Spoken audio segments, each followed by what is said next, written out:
Welcome back, my fellow mobile gamers of YouTube. My name is Nimble Thor, and this right here is the 7 Deadly Sins Grand Cross, which is a brand new turn-based hero collector RPG based on the Japanese anime by the same name. And this is currently one of the most highly rated and fastest growing RPG games within this turn-based gacha collection RPG genre on mobile. So of course, we're gonna check it out today. I'll share my thoughts on the gameplay, the combat system, and of course, the monetization strategies. But first though, I just gotta say that overall, the quality of this game really just blew me away. You can think what you want about the genre itself, but the graphics, the UI, and just the overall gameplay feel of this game is really just amazing, and I think it deserves some praise in that regard. And then, of course, if you have already watched this anime, you are most likely going to enjoy this game, but I personally haven't watched it, so what I want to try to find out today is if this game is actually worth playing as someone who doesn't know this franchise already. Essentially, it comes down to whether or not this game is so good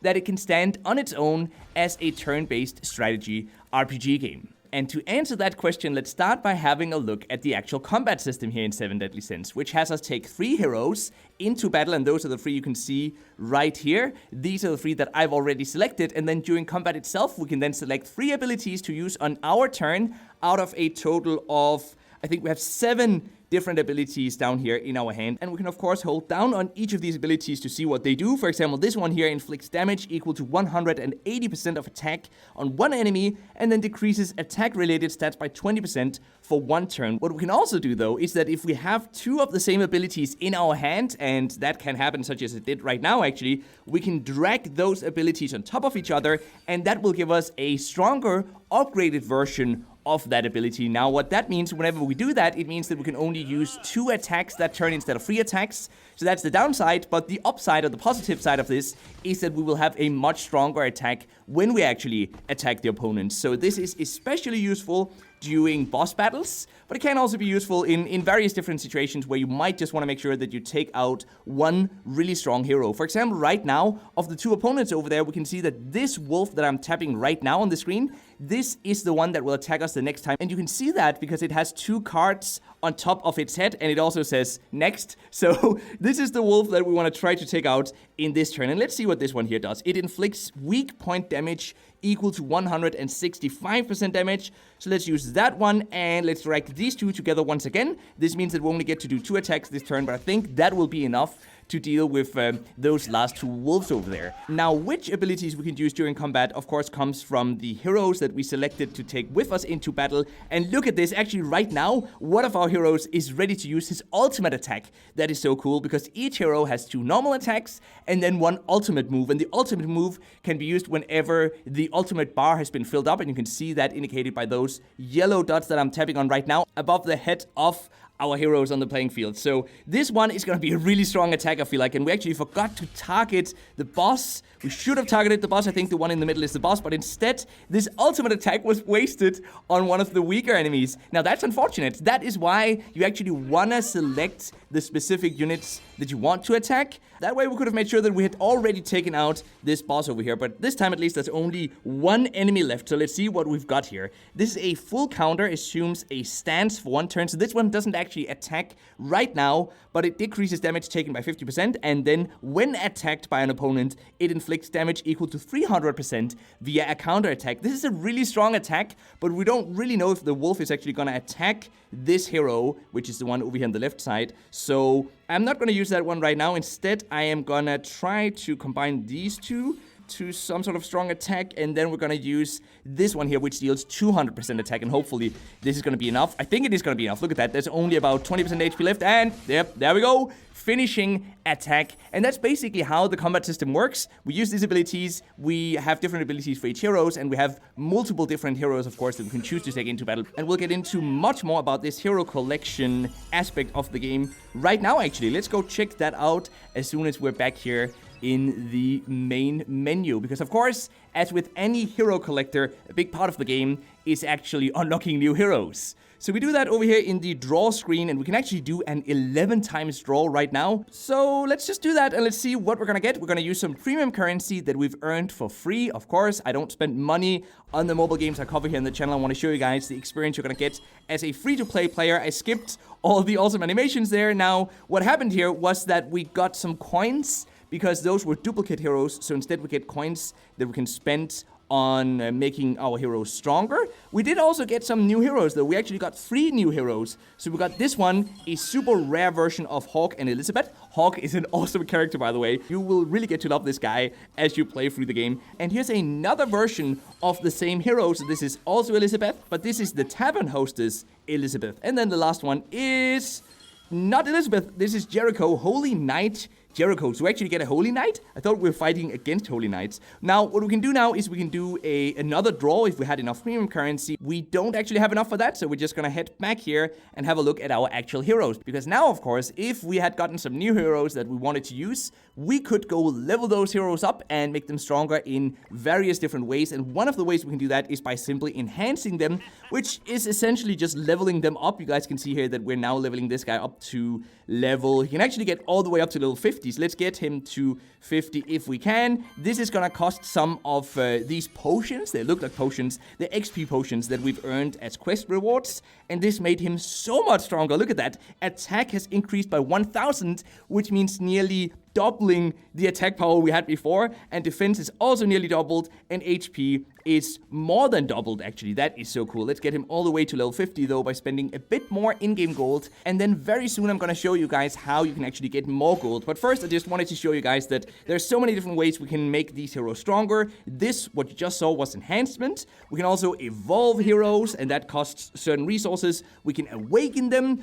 We can also level up the ultimate move. We can equip armor pieces on them, and there's just so many things we can do to grow our heroes stronger. And here you can see all the heroes that we have yet to unlock. So there certainly are lots of heroes in this game, which is great on one hand, but also it could mean that, you know, you're gonna have to spend quite a bit of premium currency or do some free pulls. You can do free pulls every single day by watching an advertisement, but you're gonna have to do that quite a lot, most likely, if you wanna unlock the one specific hero that you actually want to play with. Now, of course, if you're new to this franchise, you probably don't have a favorite hero already, but if you know this franchise, if you've watched the anime, there's a good chance that there's one specific version that you probably want to unlock, and I think that is part of how this game monetizes. If you want to get that one specific hero, you're gonna have to spend some money on the game, or grind a lot at least. Now, most of the game has us do quests. You guys can see all the quests here in the top right corner of the screen right now. For example, we can do episode 11, which has to do with some insect swarms that we have to deal with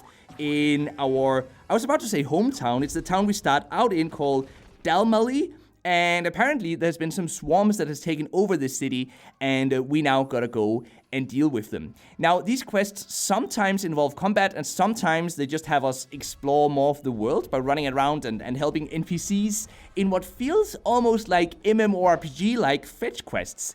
And in an MMORPG setting, these quests are typically frowned upon, but I was actually pleasantly surprised to see them pop up here in a turn-based strategy RPG game on mobile, because I just didn't expect them, and it provides a fresh breath of air so that not every single quest simply has us attack creatures in combat. I think that would also become pretty boring. Now, over in MMORPGs, you have the opposite problem, where these fetch quests become boring because there's so many of them. So I guess you could say that the grass is always greener on the other side. Now, apart from quests, we've also got dungeons, we've got events, and we've actually also got real-time co-op and PvP game modes, which we won't get to dive into in this video, but they're there if you're really into co-op and PvP content. We can go explore some dungeons, though, as soon as we're done with this quest, which we finished just right now. The timing here is really perfect. So let's do that right now, and let's do one of the dungeons that will give us more gold. Now, there are different types of resource dungeons, but gold is, of course, a key resource in this game. Now, to participate in these dungeons, we need keys,